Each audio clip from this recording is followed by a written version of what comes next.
Effect ന്യൂസിലേക്ക് ഏവർക്കും സ്വാഗതം. ഗഫാർ മൗലവി അദ്ദേഹത്തെ സന്ദേശം നൽകുന്നതിനെ ക്ഷണിച്ചുള്ളൂ. ബഹുമാന്യരെ, പ്രിയമുള്ളവരെ, 6:35 ഇന്നത്തെ നോമ്പുതുറ. സമയം വളരെ കുറവാണ്. സുനിത വില്യംസ് ഈ ജനുവരിയിൽ കോഴിക്കോട് വന്നിരുന്നു.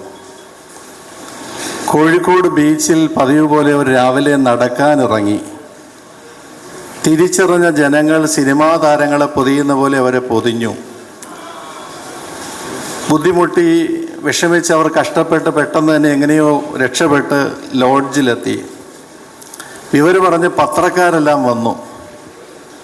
പത്രക്കാരവരെ ഇൻ്റർവ്യൂ ചെയ്തു. വിശദമായി വാർത്ത പത്രത്തിലുണ്ട്. കോഴിക്കോട് ബീച്ചിൽ ഒരു നക്ഷത്രം എന്നായിരുന്നു അന്നത്തെ വാർത്താ ഹെഡിങ്.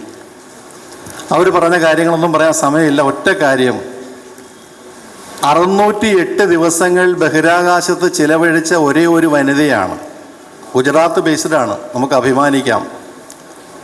62 മണിക്കൂറും 6 മിനിറ്റും ട്രെഡ്മില്ലിൽ ബഹിരാകാശത്ത് മാരത്തൺ നടത്തി ലോക റെക്കോർഡിട്ട നമ്മുടെ അഭിമാനമാണ്. അവർ പറഞ്ഞ ഒരു കാര്യം നമുക്കെല്ലാം ശ്രദ്ധേയമാണ്. ഞാൻ ബഹിരാകാശത്ത് നിന്ന് ഭൂമിയിലേക്ക് നോക്കിയപ്പോൾ ഭൂമിയിൽ അതിരുകളില്ല, വേലികളില്ല, മതിലുകളില്ല.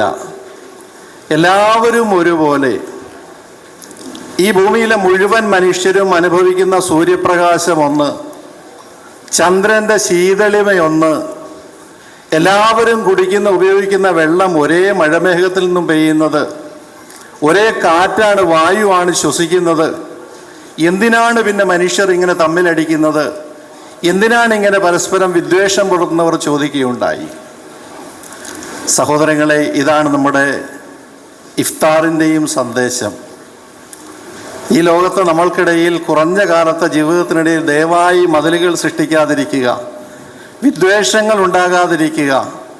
പ്രവാചക തിരുമേനി സ്വല്ലല്ലാഹു അലൈഹി വസല്ലം അരുൾ ചെയ്തു, ഫഹുവ ഷഹറുൽ മുവാസാത്ത്. വിശുദ്ധ റമളാൻ സൗഹാർദ്ദത്തിൻ്റെ മാസമാണ്, സഹാനുഭൂതിയുടെ മാസമാണ്, സഹകരണത്തിൻ്റെ മാസമാണ്. ഈ സന്ദേശം ശരിക്കും ഉൾക്കൊണ്ട് ശ്രീ ജയനും അദ്ദേഹത്തിൻ്റെ ഭാരതീയം ട്രസ്റ്റും 8 വർഷമായി ഈ പറയപ്പെട്ട എല്ലാ പ്രധാനപ്പെട്ട പരിപാടികളും നടത്തി വരുന്നു.